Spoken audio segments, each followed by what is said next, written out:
Lonely but not alone. Buddhist teachings on connection and peace. Loneliness, a profound and often misunderstood aspect of the human experience, has become a defining feature of modern life. It is not merely the absence of social interaction, but a deeply felt sense of disconnection, both from others and, more critically, from oneself. This disconnection, exacerbated by the fast pace of contemporary society and the rise of digital communication, has reached epidemic proportions. While technology promises to bridge distances, it often leaves individuals yearning for genuine human connection. Such conditions highlight the growing prevalence of loneliness and its profound impact on emotional and physical well-being. It is essential to distinguish loneliness from solitude, as they represent vastly different states of being. Solitude, when embraced with mindfulness and self-awareness, becomes a fertile ground for self-discovery and inner peace. Buddhism offers a unique lens through which to understand these states, emphasizing the role of the mind in shaping our perception of isolation or connection. As the Buddhist teachings remind us, the quality of our thoughts shapes the reality we experience.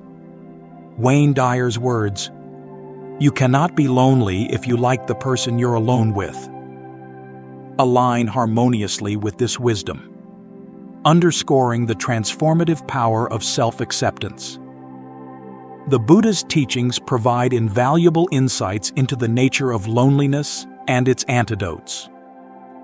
By examining loneliness through the lens of the Four Noble Truths, the interconnectedness of all beings, and the cultivation of inner peace, we can transcend this pervasive suffering and discover a path to lasting fulfillment. Part 1. The Nature of Suffering, Dukkha. In Buddhism, suffering, or dukkha, forms the cornerstone of the Buddha's teachings.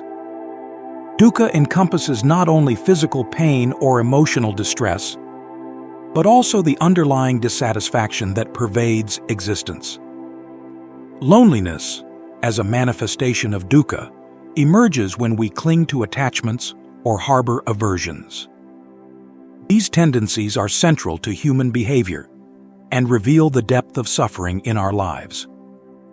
The Four Noble Truths offer a systematic approach to understanding and alleviating suffering. The first truth acknowledges the reality of dukkha. Life, as experienced through conditioned existence, is inherently unsatisfactory. Loneliness, though painful, is a profound reminder of this truth. It invites us to look deeper, beyond external circumstances, to the root causes within our minds. The second truth identifies the cause of suffering as tanha, craving or desire. In the context of loneliness, tanha manifests as clinging to relationships, validation, or the fear of being alone. When we fixate on others to complete us or provide us with a sense of worth, we place our happiness in external conditions. Similarly, when we resist solitude, perceiving it as a void to be filled, we amplify our suffering. The third truth offers hope. The cessation of suffering is possible. By releasing our attachment to craving and aversion, we can free ourselves from the grip of loneliness. This cessation, known as nirvana, does not require a drastic escape from life, but a transformation in how we relate to it. The fourth truth charts the path toward liberation. The Noble Eightfold Path.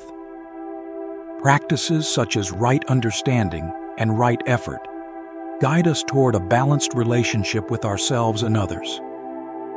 By recognizing loneliness as a transient experience shaped by the mind's tendencies, we can respond to it with compassion and wisdom rather than resistance or despair.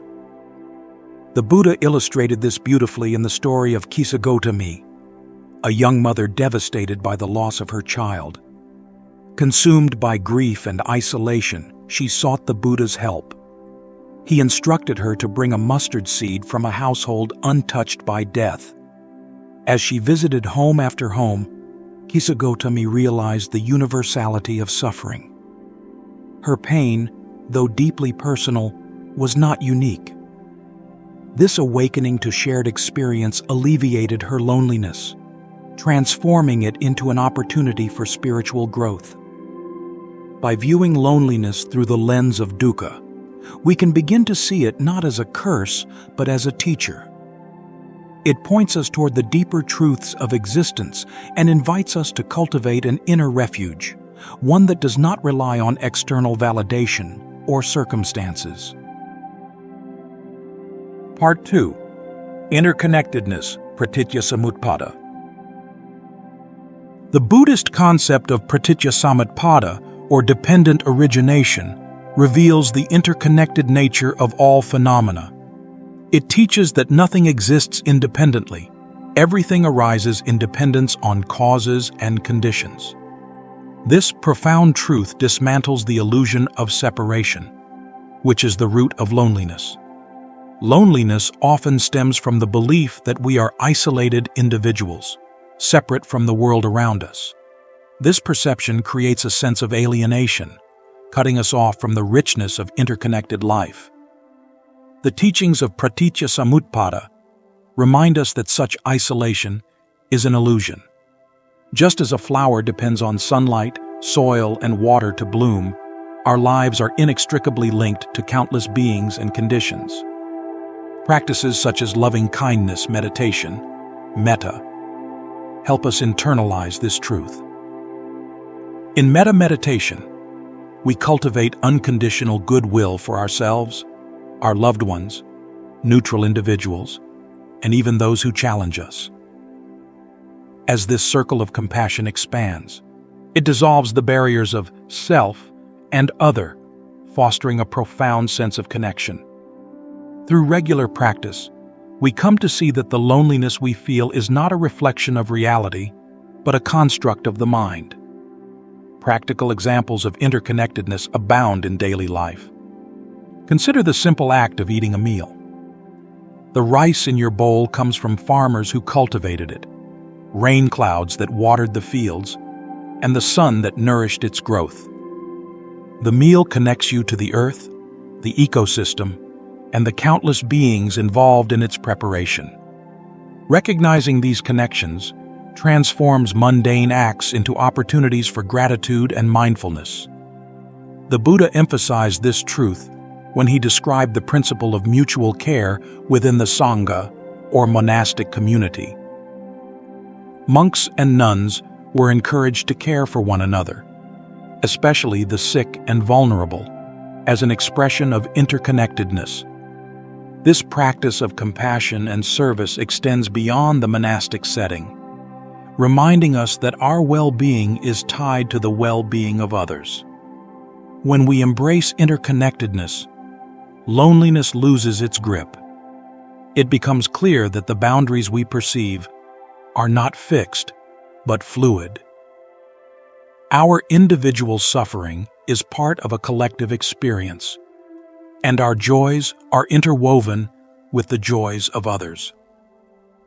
This realization does not negate the challenges of human life, but offers a path to transcend them. In this way, the teachings on dependent origination serve as an antidote to loneliness. They encourage us to look beyond the confines of the self and recognize the intricate web of relationships that sustain us. By cultivating awareness of this interconnectedness, we not only alleviate our own loneliness, but contribute to a world of greater compassion and understanding.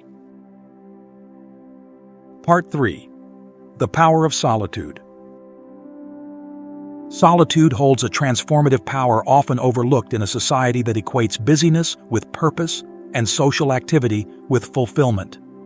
In Buddhist teachings, solitude is not merely the absence of others, but a sacred opportunity for self-reflection and spiritual growth. It is within this quiet space that the mind can settle, allowing insight to arise and wisdom to flourish. In the Buddha's own journey to enlightenment, solitude played a pivotal role. After leaving the palace, he wandered the forests alone, seeking the truth of existence. These solitary moments became the foundation of his awakening, as they provided the clarity and depth required to uncover the ultimate reality. Buddhist monks and nuns throughout history have followed this example, retreating into solitude to deepen their practice and strengthen their connection with the Dharma. Solitude in Buddhism is not an escape from the world, but a return to oneself. It is a practice of embracing the present moment without distractions, enabling us to see the mind's habitual patterns clearly. Loneliness, when approached with mindfulness, can be transformed into solitude, a state of inner richness rather than lack. To harness the power of solitude, mindfulness practices are essential. Meditation, particularly mindfulness of breathing, anapanasati, anchors the mind in the present moment. By observing the breath, practitioners cultivate awareness of their inner landscape, gaining insight into thoughts, emotions, and sensations. Over time, this practice dissolves the fear of being alone, revealing solitude as a space of profound peace and self-discovery. The story of the monk, Venerable Mahakassapa, illustrates the spiritual strength found in solitude. Known for his ascetic practices, Mahakassapa often lived in remote forests, dedicating himself to meditation. He described these solitary retreats as moments of immense joy, untainted by worldly distractions. His life exemplifies the potential of solitude to nurture a connection with the deepest truths of existence. In solitude, we also encounter the opportunity to cultivate mindfulness in daily activities. Walking meditation, for instance, transforms the simple act of walking into a profound exploration of presence. Each step becomes a reminder of impermanence, as the foot touches the ground and then lifts again, symbolizing the transient nature of all things. Solitude allows us to deepen this awareness, turning even mundane tasks into moments of spiritual practice. The fear of solitude often arises from the ego's resistance to being with itself. Without external distractions, we confront our vulnerabilities, doubts, and insecurities. Yet this confrontation is precisely what makes solitude so powerful. By sitting with discomfort, we learn to hold it with compassion, dissolving the illusion of separateness that fuels loneliness. Solitude also offers the chance to connect with the natural world, which serves as a profound teacher in Buddhist practice. Observing the rhythm of nature, the cycles of day and night, the changing seasons, reminds us of the interconnectedness and impermanence that define existence. In these moments, solitude becomes a bridge between the individual and the universal, dissolving the boundaries of the self. The Buddha once said, "The forest is a place of peace. It welcomes those who seek freedom." Solitude, like the forest, invites us to shed the noise of the world and listen to the still, clear voice within. When approached with mindfulness, solitude transforms from an empty silence into a space of boundless potential, guiding us toward liberation and inner peace. Part 4. Building authentic connections. While solitude is essential for spiritual growth, the human need for connection cannot be ignored. Buddhism teaches that authentic relationships are rooted in compassion, understanding, and ethical conduct. The Buddha's emphasis on the Sangha, his community of practitioners, highlights the importance of fostering meaningful connections that support mutual growth and well-being. Authentic relationships begin with the practice of right intention and right speech, two elements of the Noble Eightfold Path. Right intention involves approaching relationships with kindness, compassion, and a commitment to avoid harm. Right speech emphasizes truthful, gentle, and beneficial communication, fostering trust and mutual respect. These principles lay the foundation for relationships that are both nourishing and harmonious. In the 𝐂𝐴𝐦𝐦𝐬𝐞 Sutta, the Buddha offered guidance on cultivating strong and ethical relationships. He described the duties of friends, family, and community members, emphasizing mutual care and respect. These teachings remind us that relationships thrive when built on the pillars of generosity, gratitude, and understanding. When we approach others with an open heart and a willingness to give, connections deepen and flourish. Compassion, or karuna, is central to building authentic connections. It is the practice of recognizing the suffering of others and responding with care and empathy. In relationships, this means being fully present for others, listening without judgment, and offering support without expecting anything in return. Compassion dissolves the barriers of the self, allowing us to connect with others on a profound level. Non-judgment is equally vital. When we release our tendency to judge or impose expectations on others, we create space for genuine connection. The Buddha taught that judgment often arises from ignorance and attachment. By practicing mindfulness and self-awareness, we can catch these tendencies and replace them with understanding. This shift transforms relationships into a source of joy and growth rather than conflict or dissatisfaction. The practice of loving kindness, metta, extends beyond solitude and into our interactions with others. In relationships, metta serves as a reminder to approach each person with goodwill and an intention to alleviate their suffering. This practice not only strengthens bonds, but also cultivates a sense of interconnectedness, reducing feelings of isolation. Authentic connections also require boundaries and discernment. Buddhism teaches that while it is essential to cultivate compassion, it is equally important to recognize when a relationship is harmful or imbalanced. The practice of right effort helps us discern which relationships to nurture and which to release, ensuring that our connections align with our values and well-being. Community, or sangha, plays a vital role in supporting spiritual practice. The sangha serves as a refuge, offering guidance, encouragement, and companionship on the path. Joining a community of like-minded practitioners fosters a sense of belonging, reminding us that we are not alone in our struggles or aspirations. The Buddha's teachings on the 4 kinds of friends offer further insight into authentic relationships. He described the true friend as one who is dependable, supportive, and genuinely invested in our happiness. Such friends inspire us to grow and remain steadfast during challenges.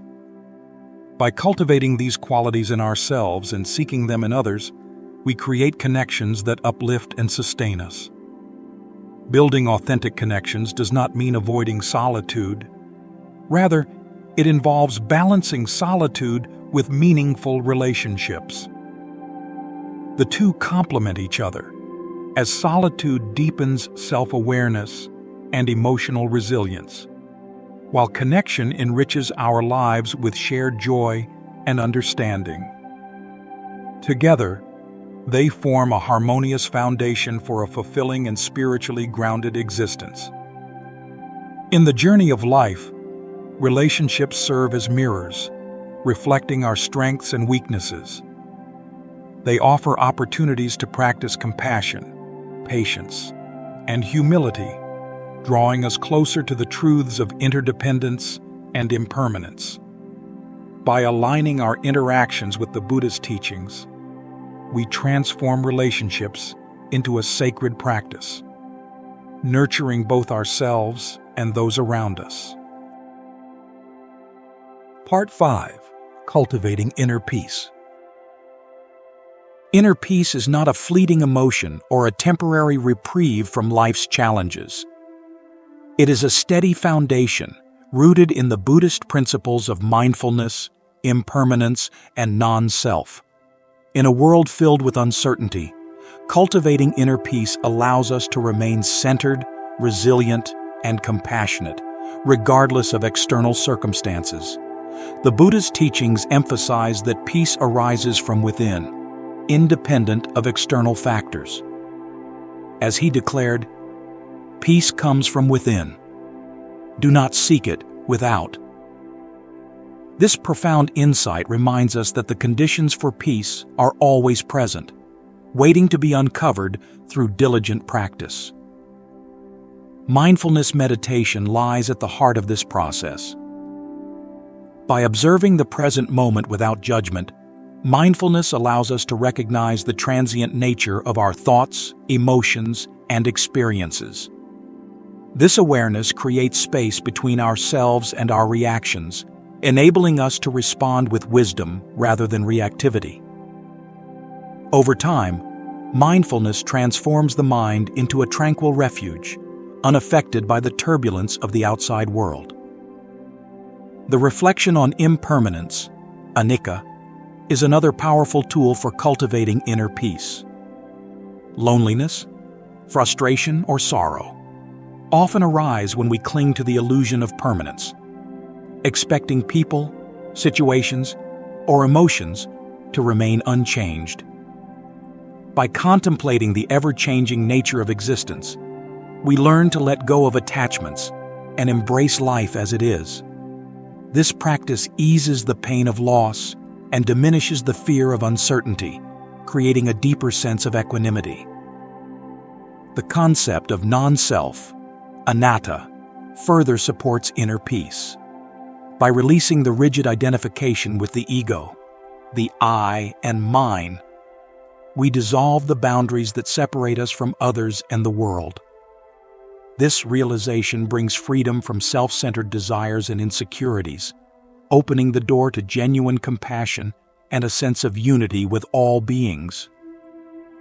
Practical techniques for cultivating inner peace include not only seated meditation, but also mindful living. Walking meditation, body scan practices, and mindful eating transform ordinary activities into moments of presence and insight. These practices build a foundation of awareness that sustains us even in the face of life's challenges. Compassion for oneself is equally important in the journey toward inner peace. The Buddha taught that we cannot extend genuine compassion to others unless we first nurture it within ourselves. This involves forgiving our shortcomings, accepting our imperfections, and treating ourselves with the same kindness we offer to loved ones. Self-compassion soothes the harsh inner critic and creates a space of warmth and understanding within the heart. In moments of profound loneliness, reflecting on the interconnectedness of all beings, pratītyasamutpāda, can dissolve feelings of isolation. Recognizing that our existence is inextricably linked to the lives of others, we find solace in the shared human experience. This understanding does not negate our individuality, but enriches it, revealing that our personal struggles are part of a greater whole. The Buddha's life serves as a testament to the power of inner peace. In the face of criticism, betrayal, and hardship, he remained calm and composed, drawing strength from his unwavering connection to the Dharma. His example reminds us that inner peace is not the absence of difficulty, but the ability to navigate it with clarity and grace. By cultivating inner peace, we create a steady refuge within ourselves. This inner stability empowers us to face life's uncertainties with courage and equanimity, transforming loneliness and suffering into opportunities for growth and understanding. Part 6. Conclusion: Embracing Solitude, Nurturing Connection. The journey through loneliness, connection, and inner peace is not a linear path, but a dynamic process, shaped by the interplay of solitude and relationships. Buddhism offers profound insights into this journey, guiding us to embrace life with an open heart and a balanced perspective. Loneliness, as a form of dukkha, invites us to look inward, uncovering the root causes of our suffering.